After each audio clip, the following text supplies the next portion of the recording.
जितना अच्छा सोच सकते हो उतना अच्छा सोचो, जितना अच्छा विचार कर सकते हो उतना अच्छा विचार करो।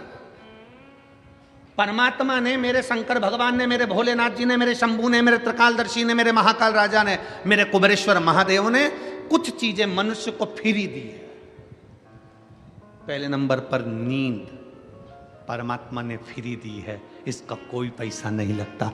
रात को सो तो प्रेम से सो, चिंता छोड़कर सो।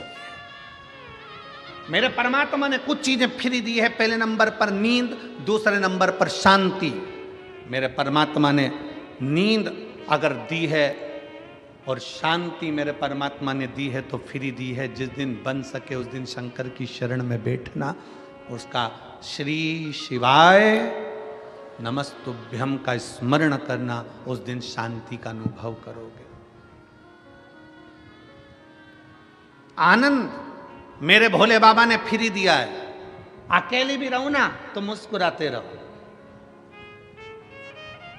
अपने कक्ष में दो जनी है ना, पति पत्नी है ना, थोड़ा मुस्कुराने की बात करा करो। पर जब जब पति घर दुकान से आया, ऑफिस से आया, तुम अपने दुकान से आई, तुम अपनी ऑफिस से आई, तुम अपने काम से आई, दोनों पति पत्नी जिस कमरे में पहुंचे हो उस कमरे को दुनिया के लोग कहते हैं गुरुजी पहले के समय में दशरथ जी के समय पर कैकेयी कोप भवन में जाकर बैठी थी। आज के जमाने में लोग अपने बंगले में कोप भवन नहीं बनाते, कोप गुस्सा करने का कमरा नहीं बनाते। हमने कहा पूरा बंगला ही कोप भवन होता है तो अलग से बनाने की जरूरत ही क्या होती है?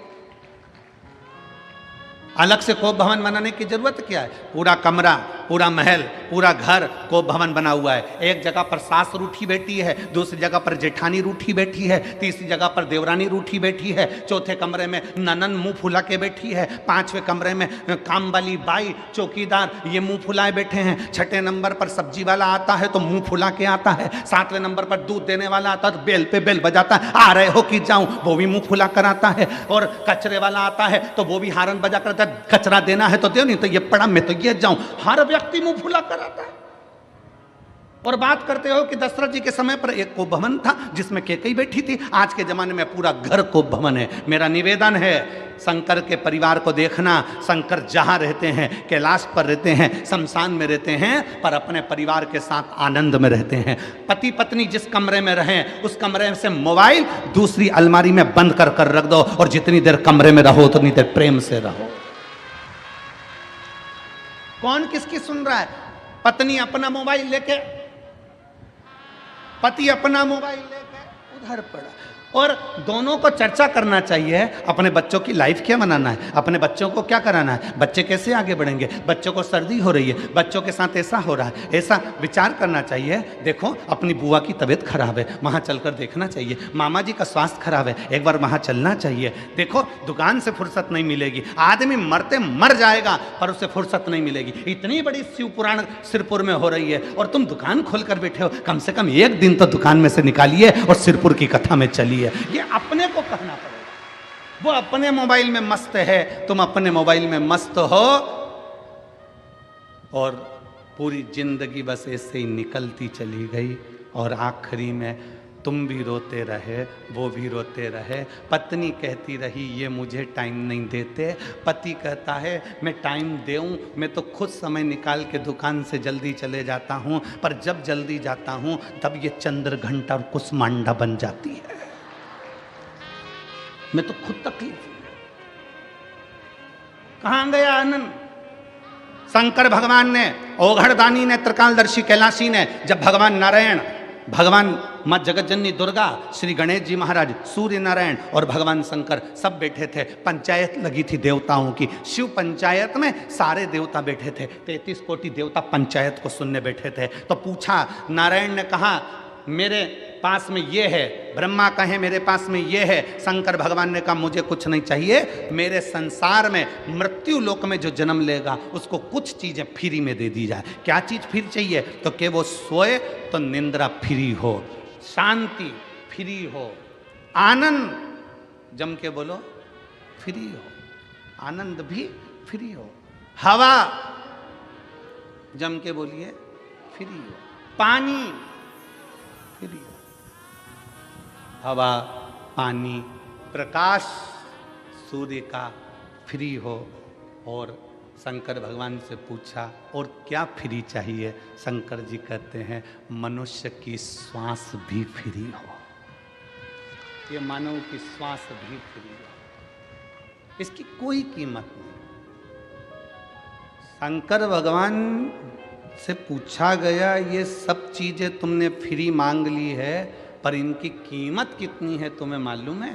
शंकर भगवान कहते हैं दुनिया के लोगों को मालूम पड़ेगा जब श्वास रुकेगी, तब मालूम पड़ेगा कि श्वास की कीमत कितनी है।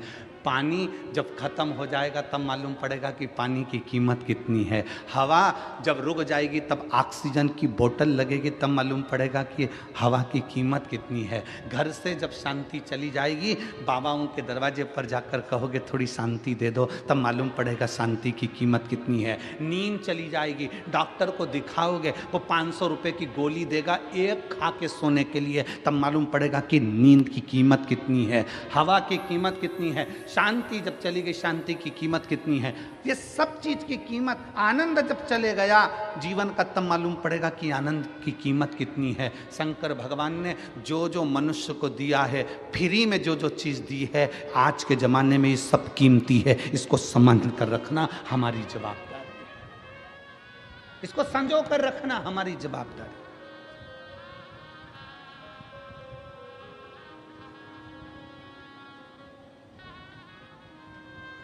हम क्या दे रहे हैं? कितने लोग मिलते हैं संसार में, कितने, कई लोगों के चेहरे की हंसी चली गई, वो मुसद्दी लाल जैसा हो गया, ऐसा बैठा रहता बिल्कुल मुंह फुला के। घर में माताओं को देखो तो ऐसी बैठी रहेगी, माताएं ऐसी बैठी रहेंगी जैसे मातम में बैठी। अरे कहां आए हो? घर में बेटा आए ना, सबसे पहले चेहरे पर हंसी, माँ को, पत्नी को, भाभी को, बहन को, जितने घर में सदस्य होते हैं ना, एक दूसरे का चेहरा देखकर आते से ही मुस्कुरा दिया करो, आधा टेंशन घर के बाहर चले जाएगा। आप मुस्कुराते ही नहीं। बेटा घर में आया और माँ मुंह फुलाकर बैठी है तो बेटा समझ जाता है फिर झगड़ा हुआ। आधा टेंशन में बेटा घर दुकान का टेंशन लाया था और आधा और घर में मिल गया। कमरे में पहुंचा तो पत्नी का मुंह फूला था, समझ गया कि बोलना ही बेकार है। बच्चे को देखो तो वो अपना गेम लेके बैठा हुआ है, पापा बोल रहा है बेटा चिक्कू कैसा है, चिक्कू बोल ही नहीं रहा, पापा समझ गया ये भी टेंशन में ही है, आज कुछ ना कुछ बात हुई है। बहन से बात करा तो बहन मुंह फुलाकर जवाब देती है मुझे क्या मालूम, मेरे को क्या मालूम, मैं क्या ये देखने के लिए आई हूं।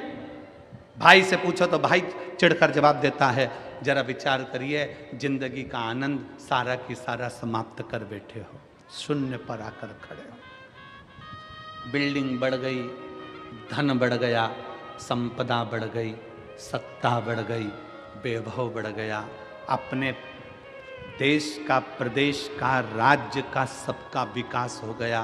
पर विचार करिए कि अपन ने अपने आप को शून्य कर लिया है। आनंद और शांति और निंद्रा सब चली गई, सुख चले गया।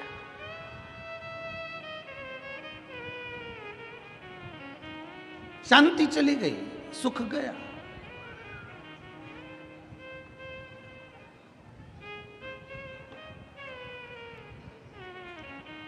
और महाराज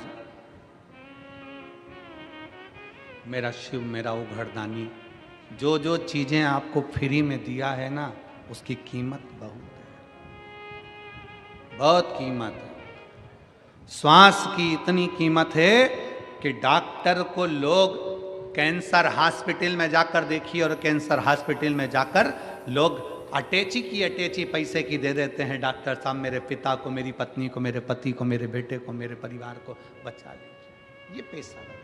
श्वास दे दो, श्वास।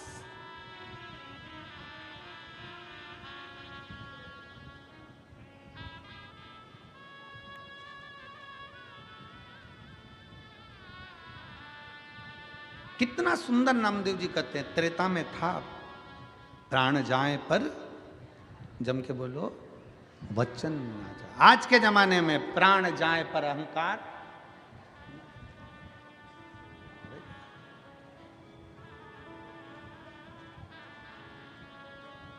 किस अभिमत्ता में जी रहे हो?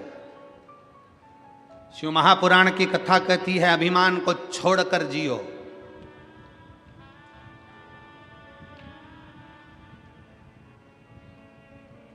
किसी को छोटा मत समझो, किसी को साधारण मत समझो, किसी को हल्का मत समझो। कभी कभी जिस पत्थर के टुकड़े को तुम घर के बाहर फेंक देते हो, कभी कभी अलमारी को सीधा खड़ा रखने के लिए पत्थर के टुकड़े का भी टेका लगाना पड़ता है, वो पत्थर का टुकड़ा भी काम आ जाता है। किसी को हल्का मत समझो, किसी को छोटा मत समझो।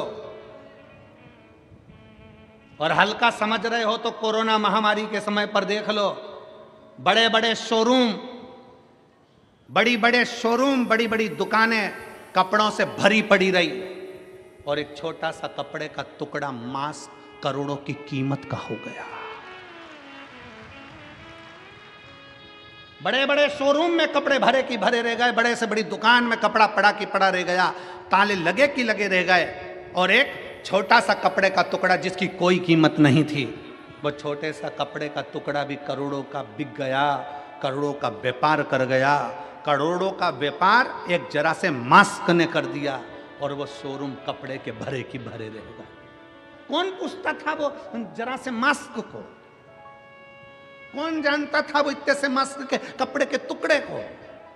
उसकी क्या कीमत थी? पर उस छोटे से टुकड़े ने भी अपना वजूद दिखा दिया कि छोटा कभी छोटा नहीं होता, एक दिन वो छोटा भी शंकर की कृपा से बड़ा हो जाता है। उसने अपना वजूद दिखाया, उसने अपना वर्चस्व दिखाया कि एक छोटा सा कपड़े का टुकड़ा भी बड़ा हो सकता है अगर शिव की कृपा हो जाए, शंकर की करुणा हो जाए, शिव की दया हो जाए, शंकर ओघड़दानी की करुणा हो जाए। किसी को छोटा मत समझो। लोग कहते हैं ये छोटा है, ये छोटा है। दुनिया के लोग जातियों में बांटने का प्रयास कर रहे हैं, दुनिया के लोग छोटे और बड़े में बांटने का प्रयास कर रहे हैं, पर शिव महापुराण की कथा कहती है आप बंटना नहीं, कोई छोटा कोई बड़ा नहीं।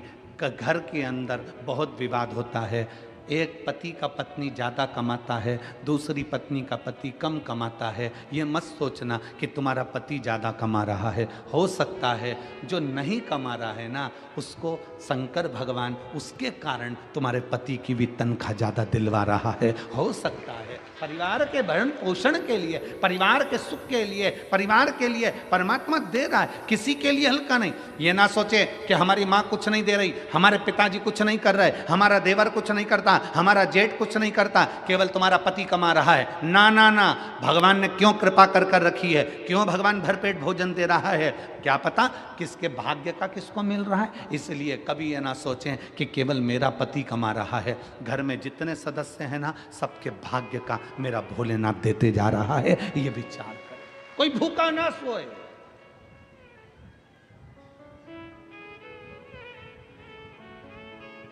आप सुख को ढूंढिए। क्या मिला शिव महापुराण की कथा से, भगवान शंकर की करुणा से, शंकर भगवान के से सुंदर शिव महापुराण की कथा क्या देती है? ये इतने इतने पत्र रोज आते हैं। आज एक बहन ने लिखा, ये पत्र कौन बनेगा करोड़पति जैसे हैं। इतने पत्रों में जिसका पत्र निकल जाए गुरुजी, वो कौन बनेगा करोड़पति में जितनी खुशी नहीं होती होगी हॉट सीट पर बैठकर, उतनी खुशी होती है आपकी व्यासपीठ के पास आने पर। पत्र लिखने वाली ने पत्र लिखा, देखिए।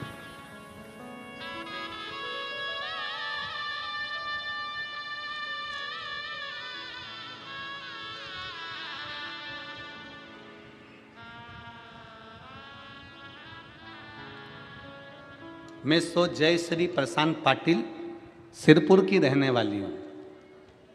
करवंद नाका, हुले सिंह नगर, सिरपुर। कहीं बैठी हो तो हाथ हिला सकती हैं। आ जाओ आ जाओ, हॉट सीट के पास आ जाओ, आइए।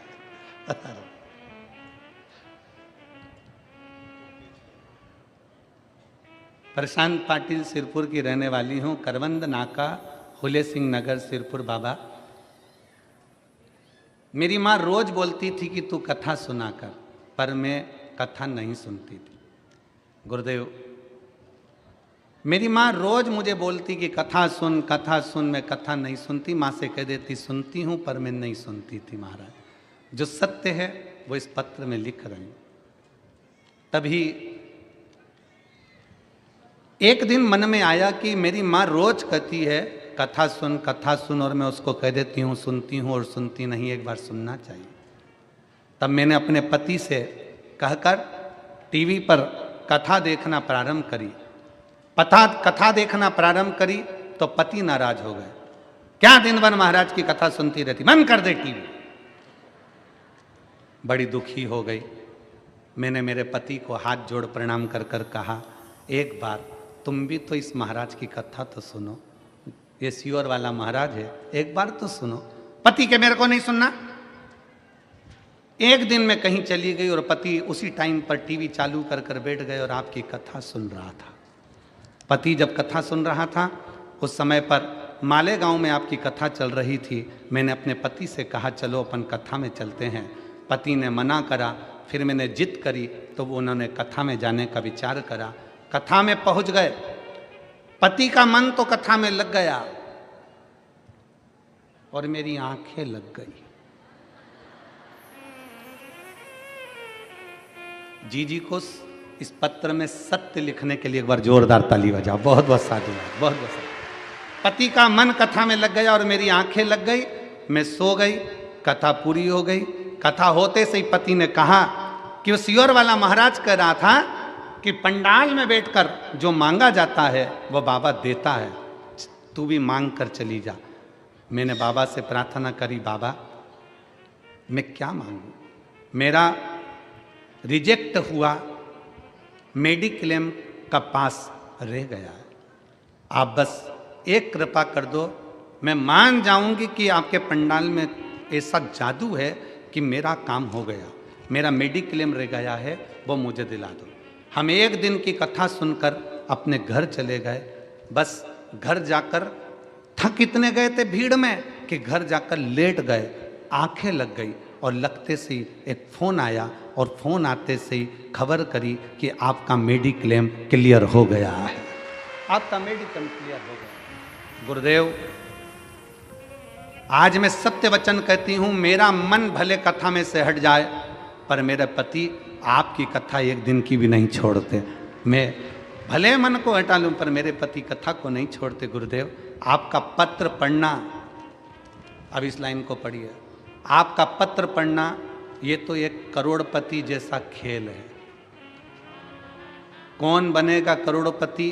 10 पत्र में से एक पत्र छटता है, जितना हॉट सीट पर बैठने पर खुशी नहीं होती, वो खुशी आपकी व्यासपीठ के पास आने पर होती है। ये शिव पर, ये शंकर है, ये ओघड़ है। जहां बैठी हैं दीदी, आइए एक बेलपत्र लेकर जाइए, शिव कृपा।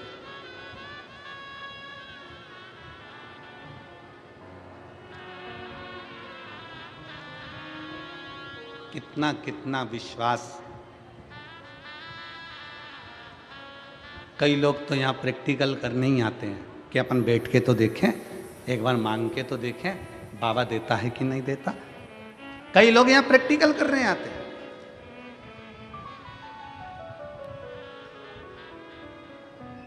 अजय,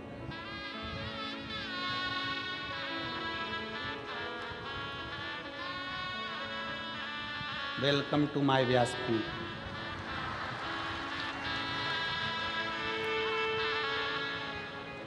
प्रशांत पाटिल सिरपुर की रहने वाली हूँ, कवंद नाका, फूले सिंह नगर, सिरपुर। एक बार जोरदार ताली बजाकर स्वागत करो।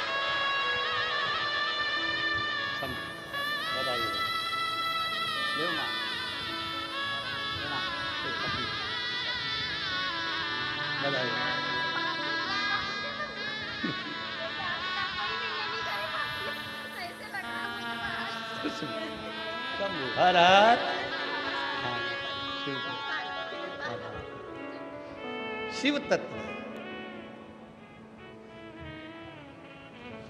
जी जी बोल रही है, किसी से मिलने की तमन्ना नहीं पर इससे मिलने की तमन्ना है। शिव शिव है, ओ घड़ी है, शंकर शंकर। प्रसन्नता,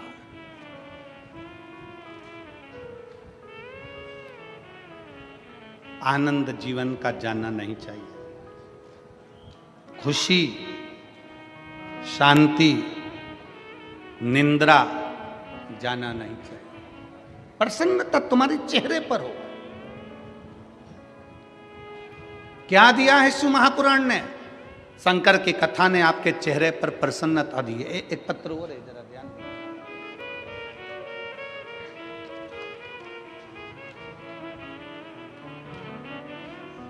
मानवी गोकुल प्रजापति, मेरा नाम मानवी, पत्र को आप लोग पढ़ेंगे। प्रजापति कुम्हार, मैं सेंधवा मध्य प्रदेश की रहने वाली हूँ। कहीं बैठी हूँ तो हाथ हिला सकती हूँ, और अगर आई हो और अपने बच्ची को लाई हो तो लेकर भी आ सकती हो। मेरा नाम मानवी प्रजापति है, कुम्हार हूँ मैं सेंधवा मध्य प्रदेश की रहने वाली हूँ। कहीं बैठी हो तो हाथ हिला सकती हैं। अच्छा आप ही हैं? हाथ हिलाओ एक बार, खंबे के साइड में से इधर आओ। हाँ हिला दो हाथ, हिलाइए हाथ, हिलाओ वापिस। ठीक है, आ जाओ बेटी को लेकर, आ जाइए। मैं एक लोटे जल का क्या वर्णन करूं, मेरे पास शब्द नहीं है गुरुदेव। मेरी छोटी बेटी काव्या प्रजापति, उसकी आयु 5 साल है। पत्र दिख रहा है ना टीवी पे, जम के तो बोलो, सबको दिख रहा है? पढ़ा करो, साथ में पत्र भी पढ़ा करो।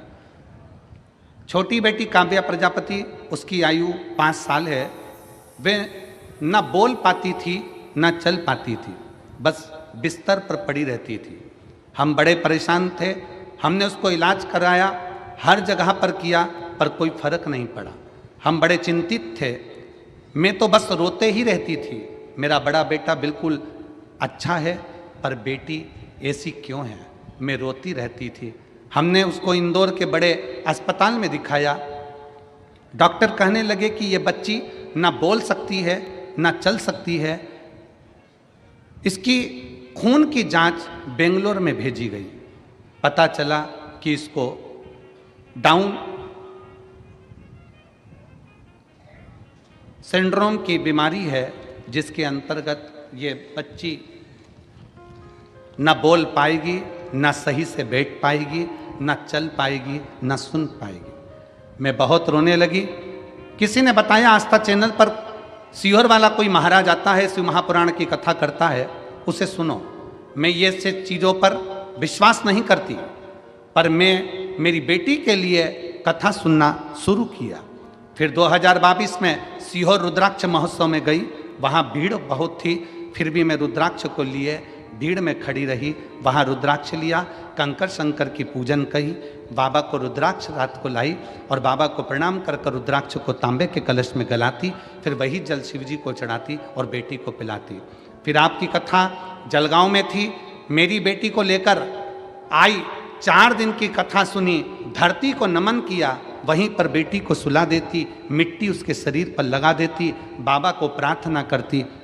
इसका शरीर काम नहीं कर रहा, न सुन सकती, न बैठ सकती, न बोल सकती, न चल सकती। आज मैं बाबा को प्रणाम करने के लिए आई हूँ।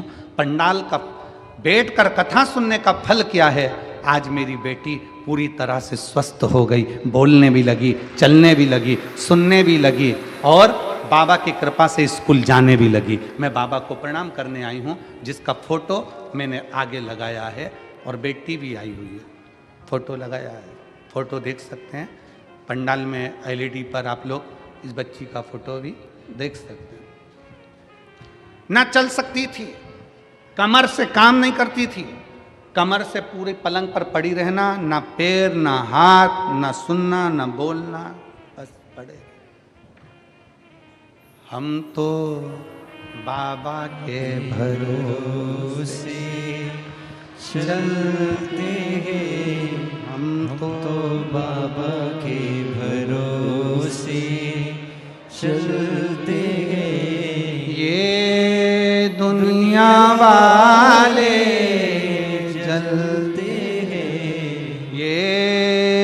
दुनिया वाले जलते हैं, हम तो बाबा के भरोसे चलते हैं, हम तो बाबा के भरोसे चलते हैं। उठकर बैठ नहीं सकती थी, पलंग पर पड़ी रहती थी। कमर काम नहीं करती, पाँव काम नहीं करता, हाथ काम नहीं करता, नेत्र काम नहीं करते, श्रवण शक्ति काम नहीं करती, बोलने की शक्ति काम नहीं करती। पर उसके आश्रित तो हुए। आज ये लाखों की संख्या में आप लोग कथा के पंडाल में आते हो, लाखों की संख्या में कथा के मंडप में पहुंचते हो। जो आते हैं कथा के पंडाल में, उनकी चिंता मेरे भोलेनाथ को लग जाती है कि अब आया है तो कुछ ना कुछ देना ही पड़ेगा, आया है तो देना ही पड़ेगा। जैसे किसी के घर शादी में गए हो तो चिंता तुम्हें पड़ जाती है कि गए हो तो 500 का लिफाफा, तो 500 का नहीं दे हो तो 100, 50, 200 का, आजा बेटा, 100, 50, 200 का तो लिफाफा देना ही पड़ेगा। एक बार ताली बजाओ ये बेटी के लिए, जिसकी कमर, पाँव, शरीर काम नहीं करता था और आज चलकर बाबा के धाम पहुंची है। चलो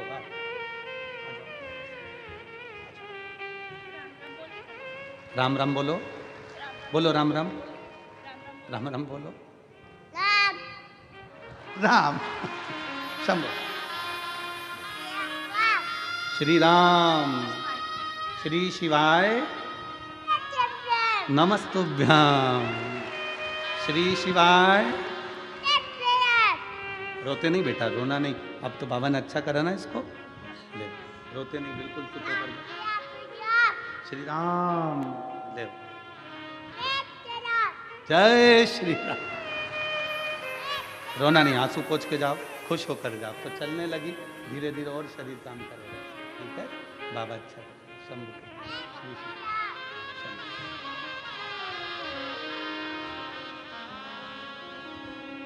अरे लुटा दिया भंडार काशी वाले ने, कर दिया माला माल काशी वाले ने। जो जैसी भावना लाया वो वैसा ही फल पाया, जो जैसी भावना लाया वो वैसा ही फल पाया। नहीं खाली किसी लौटाया, वो मन ही मन हर्षाया, और कर दिया माला माल काशी वाले ने। लुटा दिया भंडार काशी वाले ने। एक माँ का दिल जो होता है ना, वो बड़ा विचित्र होता है, बड़ा विचित्र।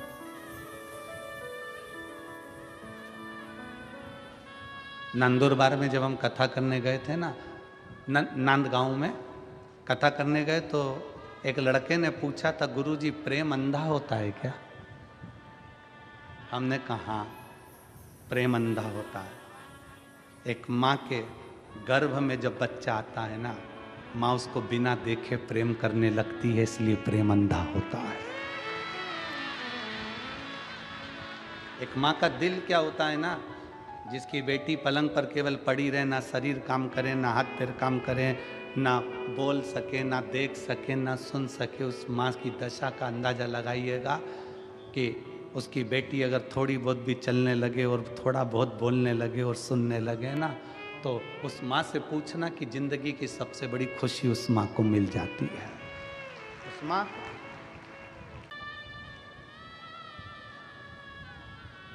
क्यों हम इतनी शर्त से व्यासपीठ पर बैठकर बोल देते हैं कि शंकर जी झोली भरेगा? क्योंकि हमें भरोसा है उस पर, देखा है उसको।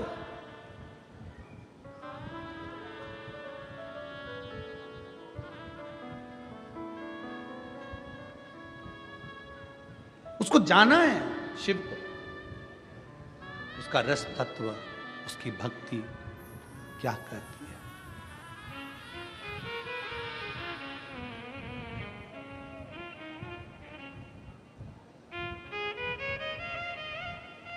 किसी के घर में शादी में गए हो, उसका फर्ज है खाना भी खिलाएगा, रुकाएगा भी और बाद में कुछ ना कुछ देकर भेजेगा भी।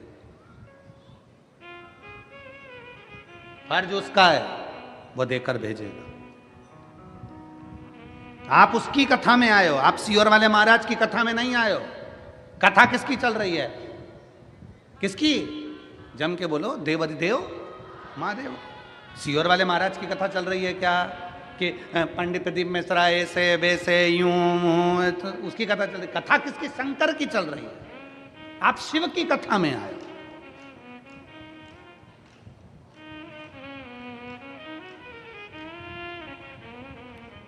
कोई पूछता है तो आप कह किसकी कथा चल रही है, तो कहते हैं सीहोर वाले महाराज की। ना ना ना ना, क्यों बेवकूफ बना रहे हो किसी को?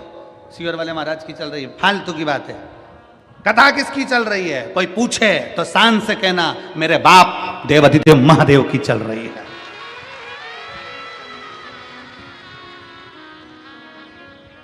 कौन सुनाने आया है? सीहोर वाला महाराज नहीं, सीहोर से कंकर शंकर की भूमि से कुबेरेश्वर महादेव स्वयं इस कथा को लेकर तुम्हारे बीच में कथा सुनाने आए। शिव महापुराण के महत्तम में लिखा है कथा सुनाने वाला शंकर, कथा सुनने वाला शंकर और कथा करवाने वाला शंकर। सामर्थ्य की तो है ही नहीं।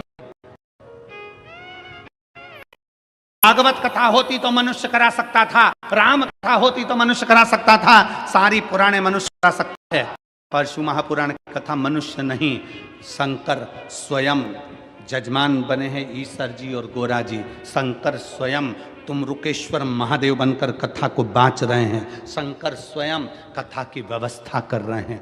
कोई की सामर्थ्यता, मनुष्य की सामर्थ्यता नहीं है कि वो शिव पुराण की कथा करवा ले, बाँच ले और सुन ले। कथा वो बाँचता है। और जिस दिन कथा बाँचने वाले के मन में यह आ जाए कि कथा मैं बाँच रहा हूं, उस दिन कथा कथा नहीं रहती, फिर व्यथा हो जाती है। इसलिए कथा बाँचने वाले को चाहिए कि ये शंकर की कथा है, बाँचने से पहले विचार करना कि तुम नहीं बाँच रहे हो। इस कथा को स्वयं शंकर आपकी कंठ में बैठकर जो बचवा रहा है, जो बाँच रहा है, वो उसकी सामर्थ्यता है। आप शून्य हो, शून्य। और जब शून्य हो जाता है व्यक्ति, तभी पूर्ण हो पाता है। जरा विचार करिए, यहां से धूलिया कितना किलोमीटर है? 50। चलो ठीक है, गए हो कभी? अरे बोलो तो जम के, गए हो? चलो, यहां से धूलिया जाओगे, यहां पर लिखा है 50 किलोमीटर धूलिया, ठीक है? जम के तो बोलते जाओ, ठीक है। गाड़ी लेकर चले, आगे बढ़े, 1 किलोमीटर बाद कितना लिखा होगा? 49, फिर 48, फिर 47, फिर 46, फिर 45, फिर 44, फिर 43, फिर 41, फिर 40। ऐसे कम होते होते होते होते होते होते होते जब धूलिया आएगा पास में, फिर 2 किलोमीटर, फिर 1 किलोमीटर, और धूलिया जब आ जाएगा तब क्या लिखा होगा? शून्य, जीरो। मतलब आप अपनी मंजिल तक पहुंच गए। जब व्यक्ति शून्य हो जाता है तब शिव तक पहुंच पाता है। शून्य हो गए। कथा वाचने वाला अगर सोचे कि मैं शिव पुराण की कथा कर रहा हूं, मतलब आप कथा नहीं कर रहे, आप शून्य हुए ही नहीं हो। आप शून्य हो जाओ कि आप कथा वाचक हो ही नहीं सकते। कथा वाचना शंकर का कार्य। राम कथा शिव जी ने सुनाई, भागवत कथा शिव जी ने सुनाई, शिव पुराण शिव जी ने सुनाई, राम कथा शिव जी ने सुनाई है माता पार्वती जी को, भागवत कथा शिव जी ने सुनाई है। अमरनाथ की गुफा में एक तोते के बच्चे ने सुन ली थी, वो सुखदेव जी हो गए थे, फिर बाद में उन्हें राजा परीक्षित को सुनाई।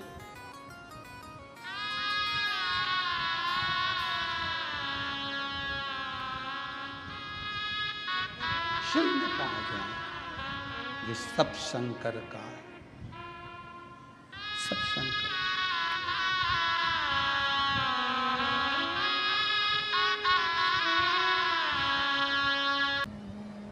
नामदेव जी ने कह दिया कि जैसा दिल जैसा हृदय वैसा ही सब दिख रहा। अच्छे को अच्छा नजर आता है और बुरे को बुरा नजर आता है।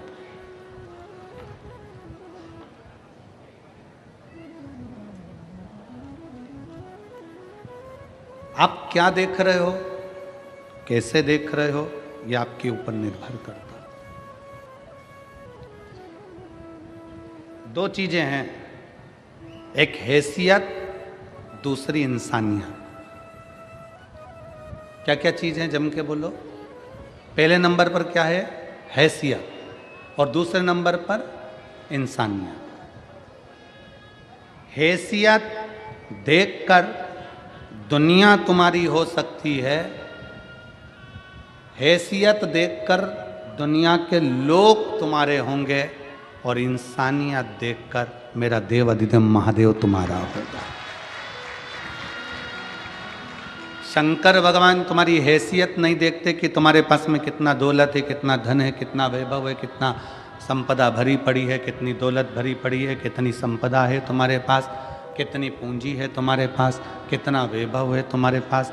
ये मेरा शंकर नहीं देखता। मेरा शंकर तो तुम्हारी हैसियत नहीं देखता, इंसानियत देखता है कि तुम किसी भूखे को भोजन कराए, प्यासे को पानी पिलाए, किसी की दवाई की किसी को ज़रूरत है और आपने उसको औषधि दी है क्या?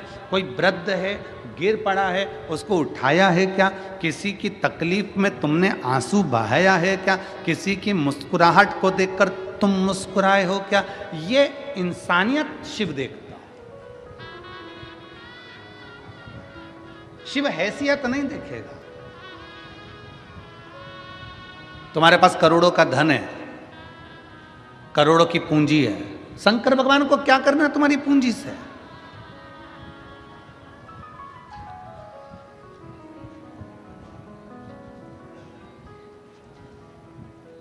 चलो एक बात और अच्छे से समझ लो। धनपति, करोड़पति, वैभवपति, सत्तापति, जिसके पास में बहुत धन है, वो सबको अपने घर में बुला सकता है, सबको। धन के चक्कर में सब आ सकते हैं, पर धन के चक्कर में जिसने रावण को सोने की लंका दे दी हो, भस्मासुर को भस्म करने का वर दे दिया हो, जिसने कुबेर को खजाना दे दिया हो, लक्ष्मी को नारायण दे दिए हो, उसके पास क्या कमी है? आपका धन, वैभव, संपदा, सत्ता, दौलत दुनिया के लोगों को घर बुला सकती है, पर मेरे महादेव को घर नहीं बुला सकती है। मेरा महादेव तो इंसानियत देख कर आता है। मेरा महादेव तुम्हारी इंसानियत देखेगा,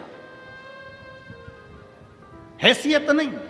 तुम्हारा वैभव नहीं, तुम्हारा धन नहीं, तुम्हारी दौलत नहीं। तुम्हारा वैभव, तुम्हारा धन, तुम्हारी दौलत मेरा बाबा नहीं देखने वाला, मेरा शंकर नहीं देखे।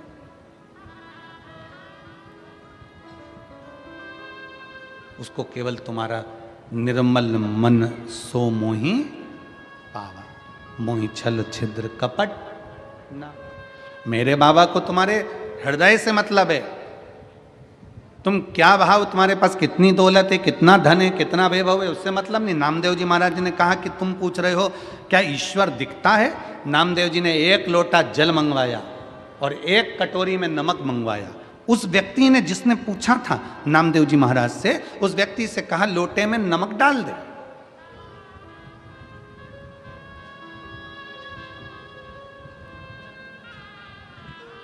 ये लोटे में नमक डाल, और लोटे में नमक डाला।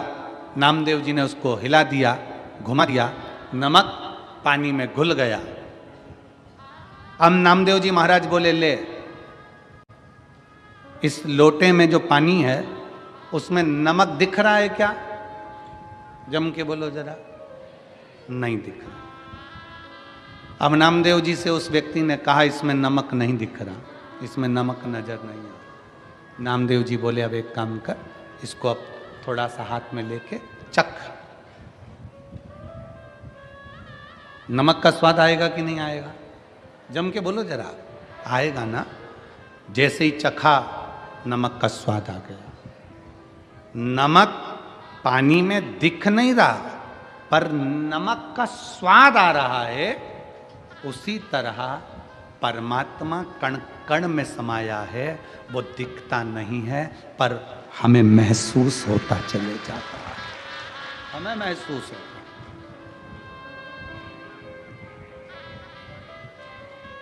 कण कण में शिव है, कंकर कंकर में शंकर है, हर पल हर घड़ी हर क्षण में भगवान समाया है। बस उसको पहचान के नेत्र चाहिए, पहचान के कि चप्पे चप्पे में है झांकी भगवान की, कोई सूझ वाली आंख ही पहचान की। चप्पे चप्पे में है झांकी भगवान की, कोई सूझ वाली आंख ही पहचान की।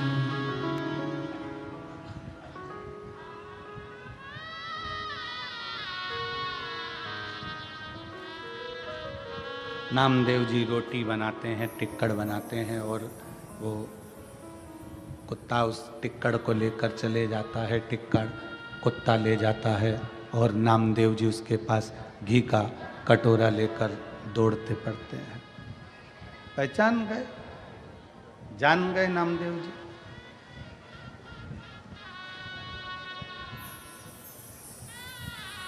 कि भगवान इसमें भी समाया हुआ है, भगवान इसमें भी समाहित है। पानी में नमक नहीं दिखेगा पर स्वाद नमक का आएगा। उसी तरह संसार में मेरा भोलेनाथ नहीं दिखेगा, पर जब तुम जल चढ़ाओगे, उसका आचमन करोगे, तो शिव जरूर कृपा बरसाएगा। ये निश्चित है। एक पत्र है,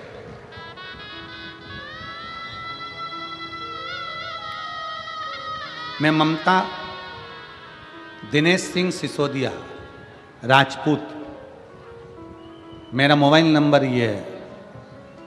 मैं गांव ओसरली, तहसील नंदुरबार, जिला नंदुरबार की रहने वाली हूँ। कहीं बैठी हो तो हाथ हिला सकती हैं। आप ही हैं? ऐसा हाथ हिला दो। बच्चा आया है साथ में? हाँ, लिया हो, इसको लिया। मैं बाबा का क्या वर्णन करूं गुरुदेव। शादी के 1 साल, 2 साल, 4 साल, 5 साल, 6 साल, 7 साल, 8 साल, 10 साल हमने इंतजार करा कि बच्चा हो जाए। डॉक्टरों को दिखाना प्रारंभ करा पर संतान का सुख नहीं आया। 12 साल निकल गए, 13 साल निकल गए, 14 साल निकल गए, 15 साल निकल गए, 16 साल निकल गए, 17 साल निकल गए, 18 साल निकल गए, शादी के 19 साल निकल गए, शादी के 20 साल निकल गए, शादी के 21 साल निकल गए, शादी के 22 साल निकल गए, पर संतान का सुख नहीं आया। महाराज, ऐसा कोई डॉक्टर, ऐसा कोई देवता जिसके दरवाजे पर नहीं गए हो, गोदी ना भरवाई हो, हर जगह पर गए, पर संतान का सुख नहीं आया। तब 22 साल शादी के निकलने के बाद पहली बार आपकी कथा टीवी पर लॉकडाउन के समय पर सुनना प्रारंभ करा। और बाबा की कृपा का मैं क्या गुणगान करूं गुरुदेव। हमने नासिक में टेस्ट बेबी भी करवाया, पुणे भी गए, मुंबई भी गए, पर कोई लाभ नहीं मिला। आखिरी में हम कुबरेश्वर धाम सीहोर चले गए। वहाँ गए, कंकर शंकर का पूजन करा, पूजन कर कर बाबा का रुद्राक्ष लिया। वहीं से बाबा से विनती कर कर एक कंकर को उठा लाए, सफ़ेद आंकड़े की जड़ बांधना प्रारंभ करा, और बाबा की कृपा से 16 जुलाई 2023 को बाबा की कृपा से हमारे घर में पुत्र रत्न की प्राप्ति 22 साल के बाद। शादी के 22 साल के बाद पुत्र रत्न की प्राप्ति हुई। गुरुदेव, जहां पर सब कुछ व्यक्ति हार जाता है, तब कुबरेश्वर महादेव साथ निभा जाता है। ये शिव तत्व। बच्चे का फोटो भी लगा रहे हैं, और बच्चा यहाँ आया भी है, आप फोटो भी देख सकते हैं एलईडी के माध्यम से। और बाबा की कृपा से, शिव की करुणा से, शिव की उदारता से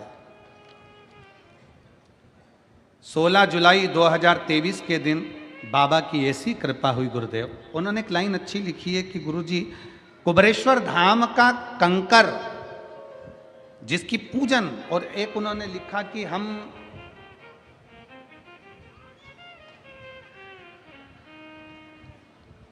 रुद्राक्ष महोत्सव में पहुंचकर बाबा से विनती करना, पशुपतिनाथ का व्रत करना। हम बाबा से निवेदन, फिर निवेदन है, आप सबसे निवेदन है, जितने लोग आस्था चैनल के माध्यम से कथा सुन रहे हैं, जितने लोग फेसबुक यूट्यूब के माध्यम से कथा श्रवण कर रहे हैं, जितने लोग इस पवित्र कथा का लाभ ले रहे हैं, उन सबसे विनय है, उन सबसे निवेदन है, कभी बन सके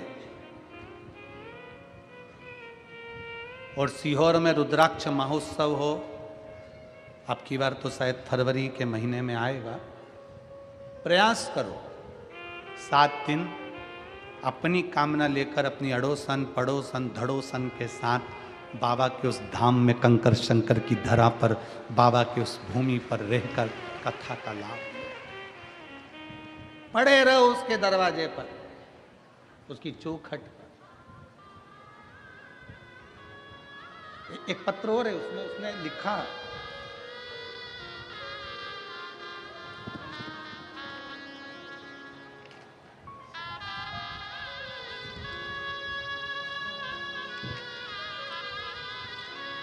मेरा नाम प्रशांत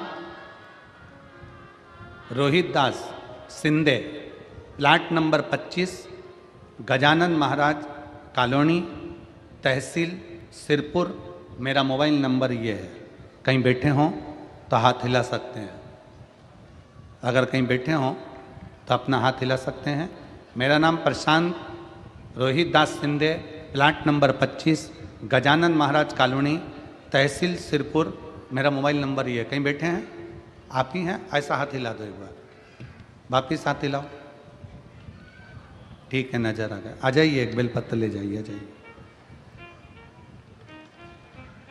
गुरुजी, मैं 2 साल से MPSC की परीक्षा की तैयारी कर रहा था, परीक्षा दी पर रिजल्ट मेरे मन माफिक नहीं आया, बहुत निराश होता था। फिर मेरी माँ उज्ज्वला रोहित दास सिंधे शिव महापुराण की कथा टीवी पर रोज सुनती थी। मेरी माँ ने मुझे बताया कि तू महादेव जी के मंदिर जाया कर और भोले बाबा को 1 लोटा जल चढ़ाया कर, परीक्षा की तैयारी कर, भोले बाबा सबकी झोली भरते हैं तो तेरी भी भरेंगे। गुरुजी, मैंने भोले बाबा के मंदिर जाना प्रारंभ करा और बाबा को जल चढ़ाना प्रारंभ करा। उसी समय पर वैकेंसी नहीं आई और फिर वापिस जल चढ़ाते चढ़ाते विभाग की ओर से वैकेंसी आना प्रारंभ हुई।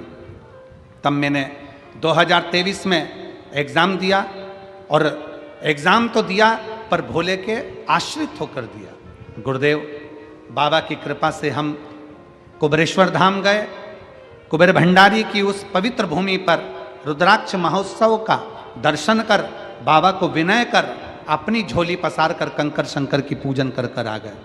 पशुपतिनाथ का व्रत करना प्रारंभ करा।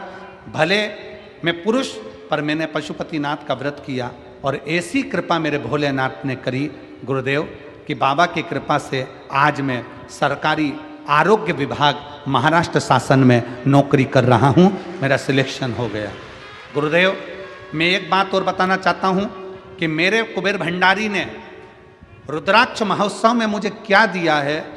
मेरी परीक्षा 4 दिसंबर 2023 सोमवार को हुई, मेरा रिजल्ट 19 फरवरी 2024 को सोमवार के दिन आया, मेरा ज्वाइनिंग लेटर 26 फरवरी 2024 को सोमवार के दिन आया और मेरी पहली सैलरी 6 मई 2024 को सोमवार के दिन ही आई। मेरा बाबा ऐसी कृपा करता है कि भंडार भर ही जाता है। लाइन अच्छी लिखी है, आइए कहीं बैठे हों तो पत्र, बेलपत्र लेने के लिए।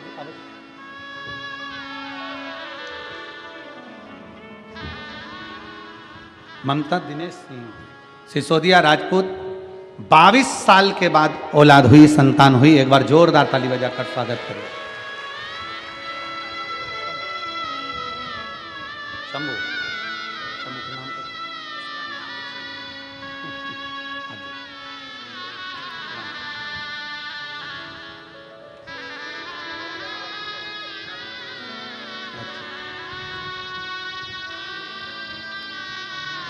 ले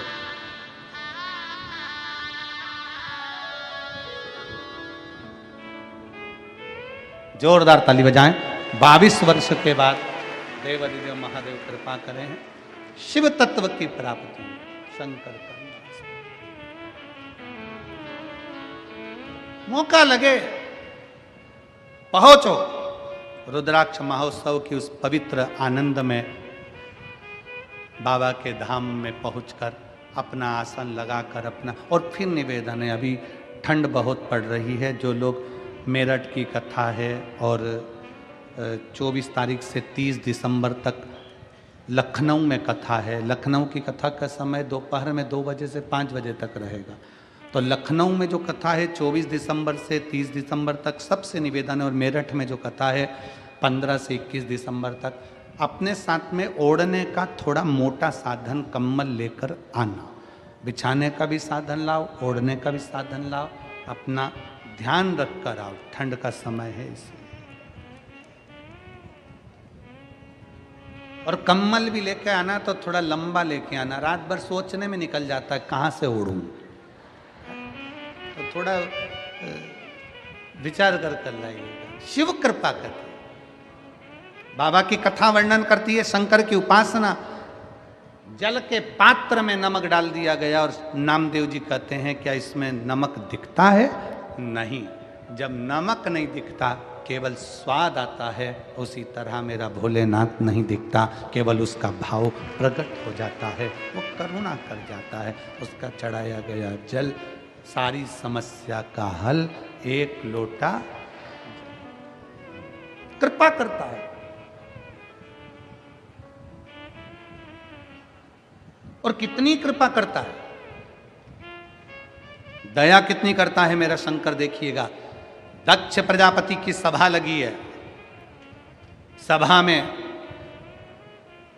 भगवान शंकर भी बैठे हैं, शिव भी बैठे हैं, सभा लगी है और शिव बैठे हैं। दक्ष प्रजापति ने शंकर भगवान का अपमान कर दिया, शिव को अपशब्द कर दिया। शंकर भगवान को अपशब्द कहे, फिर भी शिव क्षमा की मूर्ति हैं, क्षमा करते चले जाते हैं। फिर भी शंकर क्षमा की मूर्ति हैं, क्षमा करते चले जाते हैं, क्षमा करते, क्रोध नहीं करते। थोड़ी आवाज बढ़ाओगे? क्षमा की मूर्ति हैं शंकर, क्षमा करते चले जाते हैं, क्योंकि वो शिव है, शंकर है, उदार है। जब देखा मेरे देवादिदेव महादेव ने कि अपमान हुआ है, शंकर भगवान को लगा कि अपमान तो हुआ है पर मुझे कुछ नहीं बोलना। शिव जैसी चतुरता, शंकर जैसी विद्वत्ता हर व्यक्ति के जीवन में होना चाहिए, हर व्यक्ति के जीवन। कैसी? कोई अगर गाली भी दे, अपशब्द भी कहे, ताने भी दे, आड़ा टेढ़ा भी बोले, उस जगह पर तुम चुप हो जाओ, मौन हो जाओ, कुछ मत बोलो, कुछ भी नहीं। जवाब समय देता है, जवाब तुम्हें नहीं देना, जवाब समय देता है। और दुनिया में सबसे ज्यादा बलवान है, सबसे ज्यादा अगर बलवान है दुनिया में तो समय बलवान है। वो अपना एक बार कितना भी बड़ा अहंकारी हो, कितनी बड़ी भी अभिमत्ता हो, समय व्यक्ति का ऐसा पलटता है कि उसकी अभिमत्ता को एक दिन समाप्त कर ही देता है। अभिमान समय बड़ा विचार, जवाब दे तो समय देता है। एक पत्र में एक बहन ने लिखा, मैं सोनी रामचंद्र भावसार, सिरपुर जिला धूलिया, महाराष्ट्र की रहने वाली हूँ। कहीं बैठी हो तो हाथ हिला सकती हूँ। अगर कहीं बैठी हों तो हाथ हिला सकती हैं। मैं सोनी रामचंद्र भावसार। आजा बेटा।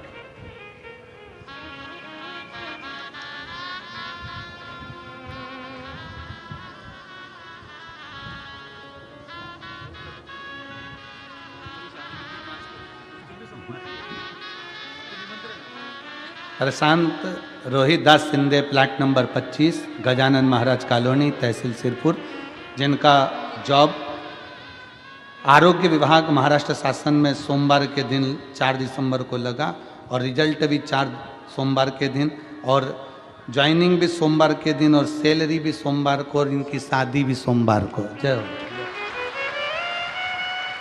सम सम सम बधाई हो आपको बहुत बहुत। एक पत्र है, मैं सोनी रामचंद्र भावसार, सिरपुर की रहने वाली हूँ गुरुदेव। कहीं बैठी हो तो हाथ हिला सकती हैं और अगर बैठी हो तो बेलपत्र लेने के लिए आ सकती हैं। मेरा छोटा बेटा जिसकी उम्र 13 साल है, उसे बचपन से थैलेसेमिया की बीमारी है। इस बीमारी में खून नहीं बनता। खून नहीं बनता तो हर महीने 15 दिन में खून चढ़ाना पड़ता है। इसी कारण हम बहुत से अस्पताल में लेकर उसको गए, सारी जांच भी करवाई, डॉक्टरों को कहा ऑपरेशन करवाना पड़ेगा, बोन मैरो का ट्रांसफ़र करने पड़ेगा। डॉक्टरों ने बोला, पर उसके बाद भी डॉक्टरों ने ठीक होने की गारंटी नहीं दी। फिर हम सब बहुत चिंता में पड़ गए। 13 साल का बेटा है और थैलेसेमिया की बीमारी है जिसमें ब्लड नहीं बनता है। ब्लड 15 दिन 1 महीने में चढ़वाना पड़ता है। 13 साल से लगातार ब्लड चढ़वा रहे हैं, जिस दिन से हुआ उस दिन से। तब एक दिन हमने आपकी कथा टीवी पर सुनी और टीवी पर सुनकर रुद्राक्ष लेने के लिए हम सीहोर पहुंचे।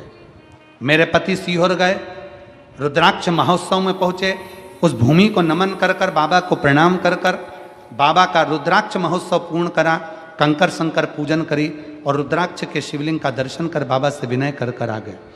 वहाँ से एक रुद्राक्ष लाए, उस रुद्राक्ष को पानी में गलाते और शिव जी को चढ़ाकर वो पानी पिलाते।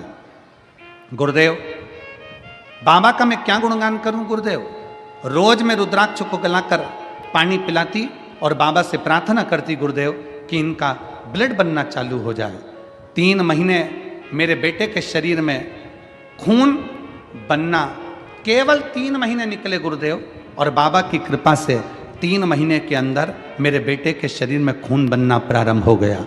और बाबा की कृपा से आज HB 4 से 5 ग्राम खून रहता है। अब चेक करवाया तो 10 ग्राम बढ़ना प्रारंभ हो गया। आज मेरे बच्चे को मैं प्रणाम कराने के लिए लाई हूँ, क्योंकि अब उसको शरीर में खून अलग से देने की जरूरत नहीं पड़ती, उसका शरीर पूरा ठीक हो गया। मैं शिव को प्रणाम करता।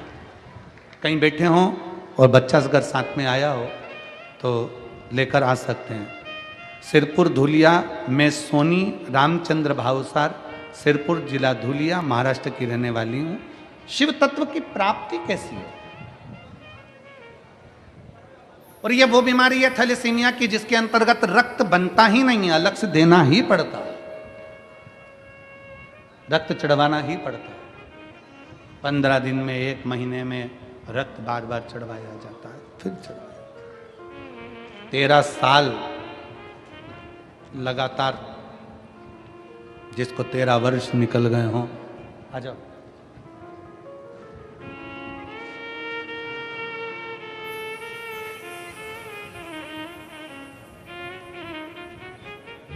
बच्चा नहीं आया है? अच्छा यार, 2 दिन से आना है। एक उसको दे देना, एक आपका। शिव तत्व की प्राप्ति में शंकर हो घड़ी।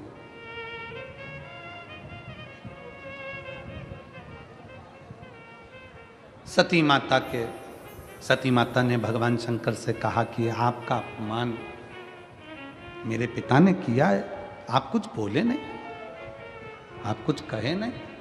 शंकर भगवान बोले नहीं, कुछ नहीं शंकर बोले, क्योंकि कर्पूर गौरम करुणावतारम संसार सारम भुजगेन्द्रहारं सदा वसन्तं हृदयारविंदे भवं भवानी सहितं नमामि। क्या बोले हम?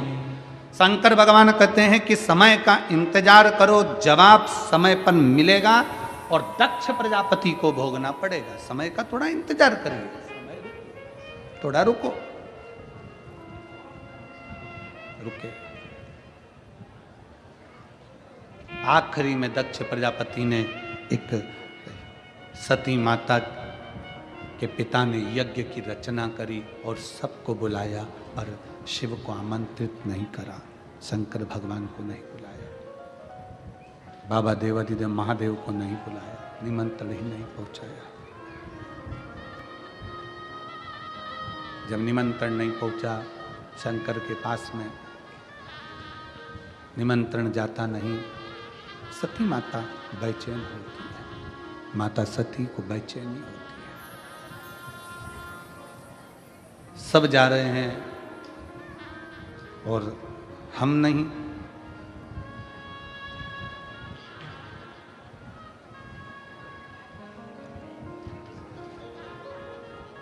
दक्ष प्रजापति को यह ज्ञान होना चाहिए कि शिव की शरणागति से बढ़कर दुनिया में कोई सुख नहीं।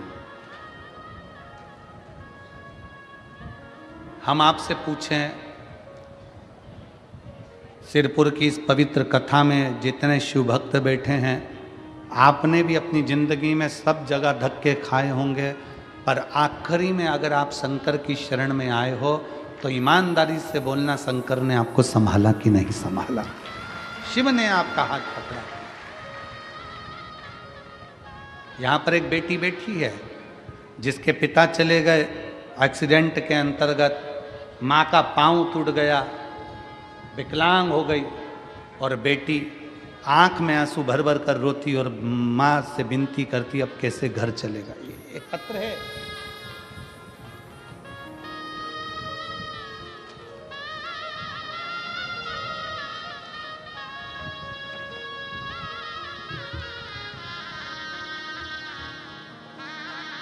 मैं वैशाली जितेंद्र तिवारी धूलिया महाराष्ट्र से हूँ।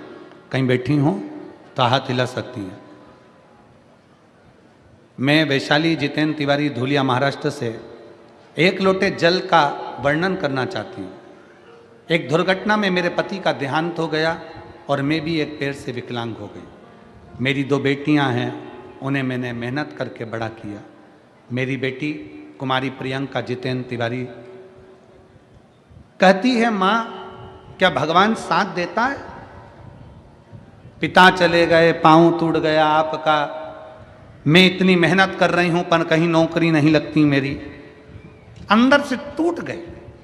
तब आस्था चैनल पर गुरुदेव आपकी कथा को सुनना प्रारंभ करा और कथा के सुनने पर श्रावण के महीने में शंकर के शिवलिंग की पूजन करें। आपके बताए अनुसार जो जो उपाय आप बताते हो, दुनिया भले उस उपाय पर हंसे, पर मैं छाती ठोक कर कहती हूं कि आपका एक एक उपाय कारगर है जिसमें शंकर मनोकामना पूर्ण करता है। मेरी बेटी रोज सुबह उठकर शंकर के मंदिर जाने लगी, जल चढ़ाने लगी, आपके बताए अनुसार कार्य करने लगी। और फिर हम सब सीहोर 17 फरवरी को रुद्राक्ष महोत्सव में पहुंच गए। 17 फरवरी को जब हम रुद्राक्ष महोत्सव में पहुंचे, मेरी बेटी से मैंने कहा यहाँ कंकर शंकर की पूजन होती है, 7 दिन रुककर अपन कथा सुनेंगे, यहाँ पर रहेंगे, मांग भिक्षा भोजन पाएंगे और आराम से बाबा का भजन करेंगे। 7 दिन बाबा के धाम पर रहकर 17 फरवरी को रुद्राक्ष महोत्सव में पहुँचे। उसी दिन कंकर शंकर की पूजन कर कर बेटी आ गई। मालेगांव की कथा के पंडाल में बैठकर कथा सुनी और बाबा ने ऐसी कृपा कर दी गुरुदेव, हम सोचे भी नहीं थे। आज मेरी बेटी तो प्राइवेट जॉब ढूंढ रही थी, पर मेरे बाबा ने महाराष्ट्र पुलिस के कांस्टेबल पद में 22 अगस्त 2024 को मेरी बेटी को चुनित कर दिया और आज मेरी बेटी इस नौकरी को कर रही है। नागपुर में उसकी ट्रेनिंग चल रही है। मेरी बेटी का मैं फोटो लगा रही हूँ। ये शिव तत्व है। कहीं बैठी हो तो एक बेलपत्र लेने के लिए आ सकती है। शिव तत्व इसी को कहते हैं, शंकर की उदारता इसी को कहते हैं। और तेरी कृपा बिना ना हिले एक भी अणु देखें श्वास तेरी कृपा से तनो तनो बखान क्या करूं मैं राखों के ढेर का चपटी भवोत में खजाना कुबेर का हे गंगाधार मुक्ति द्वार ओमकार तू भोले ओमकार तू आयो शरण तिहारी शंभु तार तार तू।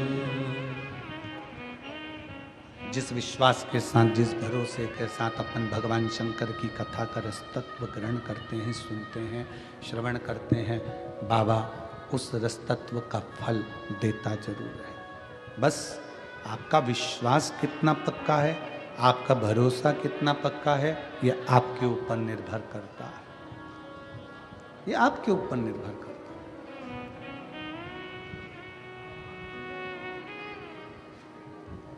सती मैया जाने के लिए आतुर है, पर पत्र नहीं है, निमंत्रण नहीं है, बुलाया नहीं गया है, आमंत्रित नहीं किया गया है। पति के हाथ जोड़कर विनय करा कि मेरे को इस कार्य में जाना है, मेरे पिता के घर का कार्य है, मुझे जाना पड़ेगा।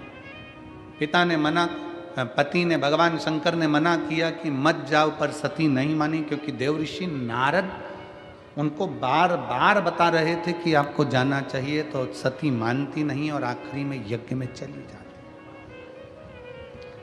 बहुत सावधानी से कथा सुनिएगा और अपने चित्त में उतारिएगा।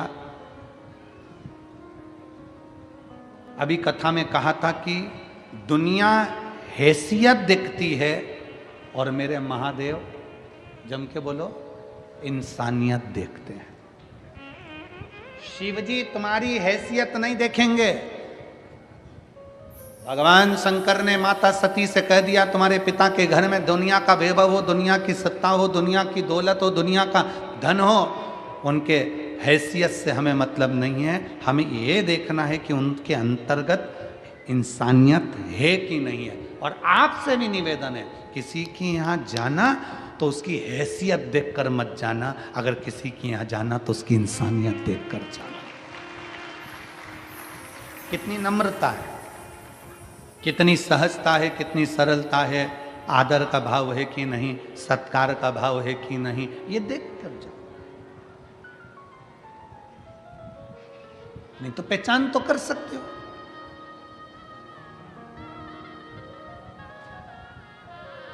एक लड़का नौकरी कर कर अपने घर गया। घर जाते से ही उसने अपनी सास को देखा कि आज मेरी पत्नी की मां आई है। खुश होकर प्रणाम किया, नमन किया। भोजन की थाली आई, भोजन करने लगा। भोजन करते करते खुश होकर बोला, आज का भोजन मेरी सास ने बनाया है, गारंटी है मेरी।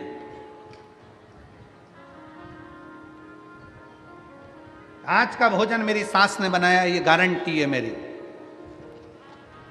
पत्नी मुस्कुराकर पूछने लगी, इतनी जल्दी तुम मम्मी के हाथ के भोजन को कैसे पहचान गए? इतनी जल्दी तुम मम्मी के हाथ के भोजन को कैसे पहचान गए? लड़का बोला, रोज भोजन करता था तो थाली में काला बाल आता था, आज सफेद आया।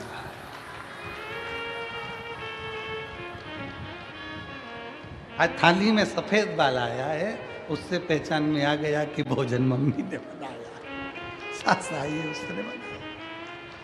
तुम कैसे पहचान सकते हो?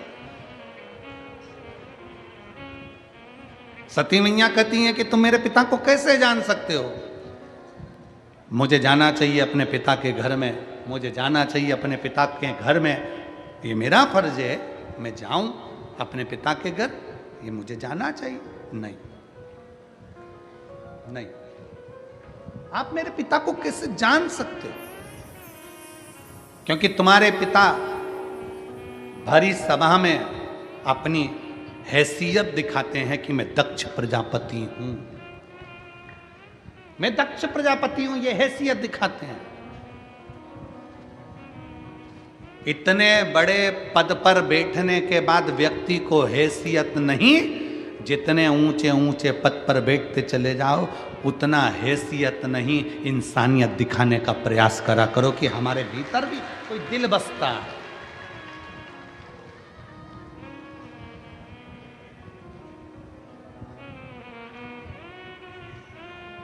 मैं ये यजमान परिवार श्री मोहन धोले सिंह जी पाटिल जी, हेमंत गुलाबराव पाटिल जी, प्रशांत मोहन पाटिल जी, शुभम मंगेश पाटिल जी, इन पाटिल परिवार को मैं धन्यवाद इसलिए दे रहा हूँ। सुबह की कथा में भी मैंने दिया, अभी भी मैं इसलिए दे रहा हूँ क्योंकि ये बच्चा जो जजमान पद के लिए सीहोर भी मिलने आए और यहाँ पर भी उन्होंने सेवा का भाव रखा, ये पाटिल परिवार का स्नेह रोज पहले यजमान है जहाँ हम ठहरे हैं वहाँ पर आकर 25 बार पूछता है कि कोई चीज़ की कमी तो नहीं है। पहला यजमान।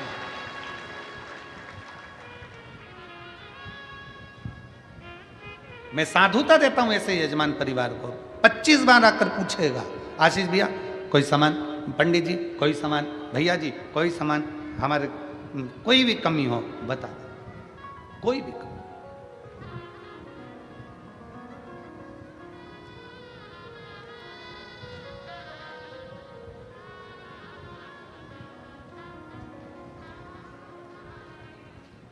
और यही विश्वास, यही भरोसा व्यक्ति के अंदर जागरूकता लाता है। इसी को कहते हैं हैसियत नहीं, इंसानियत श्रेष्ठ होना चाहिए, इसी को कहते हैं।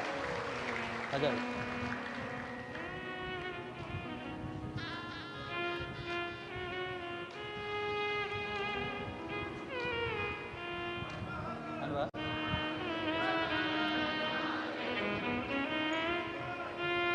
ये बेटी वैशाली तिवारी, जिसके पिता शांत हो गए थे, माँ का पाँव टूटा हुआ है, नकली पाँव लगा हुआ है, और बेटी अंदर से टूट चुकी थी, क्या भगवान साथ नहीं देता।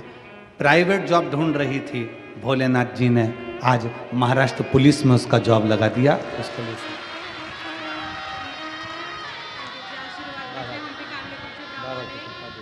शिव तत्व और लुटा दिया भंडार काशी वाले ने, कर दिया माला माल काशी वाले ने, जो जैसी भावना लाया वो वैसा ही फल पाया। आप भी बोलो, जो जैसी भावना वो वैसा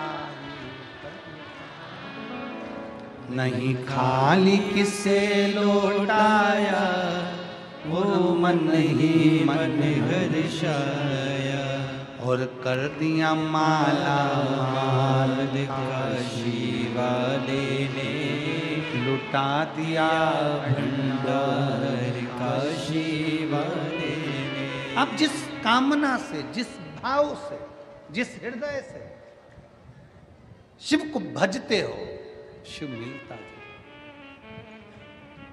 सती, तुम्हारे पिता हैसियत दिखा रहे हैं, इंसानियत नहीं। सती ने पूछा वो कैसे? शंकर भगवान बोले तुम्हारे पिता के घर में मैं बैठा था, सभा में मीटिंग हो रही थी, उस सभा में तुम्हारे पिता ने चिल्लाकर कहा कि मैंने अपनी बेटी सती का विवाह तेरे साथ करा है, तो भस्म रमाने वाला, जटा जूट बांधने वाला, मृगछाला पहनने वाला मेरा दामाद होकर मेरा सम्मान नहीं करा है, तू मुझे जानता नहीं है, मैं दक्ष प्रजापति। अपने ससुर को तूने प्रणाम नहीं किया। सती, विचार करिएगा, अगर बेटी का कन्यादान करा है जिस लड़के के साथ, वो तुम्हारा दामाद हो गया, सती सत्य बताना, कन्यादान के समय पर पांव पूजे जाते हैं, तो प्रणाम ससुर हमें करता, फिर भी हमने ससुर को प्रणाम किया, पर तुम्हारे पिता हमें देख नहीं पाए और उन्होंने भरी सभा में हमको अपशब्द कहे और कहा कि भस्म रमाने वाला, जटाजूट बांधने वाला, मृगछाला पहनने वाला, धतूरा पाने वाला। पार्वती, सबको मालूम है कि शंकर भस्म रमाते हैं, सबको मालूम है कि शंकर जटाजूट बांधते हैं, सबको मालूम है शंकर मृगछाला पहनते हैं, पर 4 लोगों में ये कहने की जरूरत क्या है? क्यों कहना? ये तो उसी में का हाल है जैसे एक लड़का अपने ससुराल जा रहा था और ससुराल जाते जाते उसको एक दोस्त मिल गया रास्ते में। उसने अपने दोस्त से कहा, फिर ये क्या भी हाल? हाँ, एक काम कर, मेरे साथ मेरे ससुराल चल बैठ गाड़ी में। उसने कहा नहीं नहीं मैं नहीं जा सकता, मेरे को, मैं जाऊंगा अच्छा नहीं लगा। नहीं मैं चल तो सही। अरे मेरे पास कपड़े नहीं है और तेरे ससुराल ले जाना। मेरे पास रखे हैं कपड़े, मैं दे दूंगा, चल मेरे साथ बैठ। और गाड़ी में उसको बिठा के ससुराल ले गया। अब वो ससुराल ले गया, अपने कपड़े में से उसने एक पजामा और एक कुर्ता तो उसके पास पहना था, पजामा गंदा हो गया था तो उसने अपना पजामा दे दिया। किसने? उस लड़के ने पजामा दिया। वो पजामा पहन के बाहर निकला और ससुराल वालों के सामने आया। जैसे ही ससुर ने पूछा अपने दामाद से, बेटा आप आए अच्छा लगा, पर ये कौन है? तो इन्होंने कहा ये मेरा दोस्त है, कुर्ता इसी का है, पजामा मेरा है। अब दोस्त को गुस्सा आ गया, बेवकूफ, अकल नहीं तेरे में, मूर्ख है, ये बोलने की क्या जरूरत थी कि पजामा मेरा है? मेरे को मेरे घर जाना है, छोड़ मुझे, ले तेरा पजामा, मैं अपना पुराना पजामा पहन लेता हूं। नहीं नहीं पहने रहे। इतने में लड़की ने कहा, उसकी पत्नी ने, भैया मेरे मामा जी की आज निमंत्रण है, आपको चलना पड़ेगा, आप चलिए। वो मामा जी, तो उसने समझा दिया, अब बोला है तो सोच लेना। तो गए, बैठे। मामा जी ने पूछा, जवाई साहब, दामाद जी आप आए अच्छा लगा, ये कौन है? तो कि मेरा दोस्त है, मेरे साथ आया है, कुर्ता भी इसी का है और पजामा भी इसी का है। अब उसको और गुस्सा आ गया, उसने हाथ पकड़ा, अंदर ले जाके बोला, पागल हो गया, मूर्ख है, ये बोलने की क्या जरूरत थी कि पजामा भी इसका, कुर्ता भी इसका? क्या तेरी कसम अब नहीं बोलूंगा, चल। इतने में मौसी जी आ गई। मौसी ने अपनी बेटी से कहा, बेटी कल मेरे यहाँ जिम ने आना पड़ेगा। मौसी के यहाँ गया, अब वहाँ पर बैठा था। मौसी जी बोली, दामाद साहब आप आए अच्छा लगा, ये कौन है? तो कि मेरा दोस्त है, पर इसके पजामे की मैं बिल्कुल बात नहीं करूंगा, मैं बिल्कुल नहीं बोलूंगा। क्रोध आ गया उसको, गुस्सा कि पजामे की क्या बात कर, इंसानियत रखिए, हैसियत से किसी को ना तोलिए। सती, तुम्हारे पिता ने मुझे अपशब्द हैसियत देखकर कोसा गया है, इसलिए मत जाओ। मानी नहीं सती, चली गई, आखिरी में जलकर भस्म हो गई। और वो सती माँ जो जलकर भस्म हुई, वो शिव को क्रोध आ गया, शंकर भगवान ने पूरी यज्ञशाला को विध्वंस कर दिया। सती मैया जो जलकर भस्म हुई, हिमालय राज के यहाँ माता पार्वती के नाम से विख्यात हो गई। माता पार्वती और पार्वती जी के नाम से विख्यात हुई। भगवान शंकर और पार्वती जी का मंगल विवाह हुआ है। एक बार जोरदार ताली बजाएं, शिव पार्वती पधार रहे हैं बड़े आनंद के साथ। माता पार्वती शंकर जी का मंगल विवाह होने जा रहा है।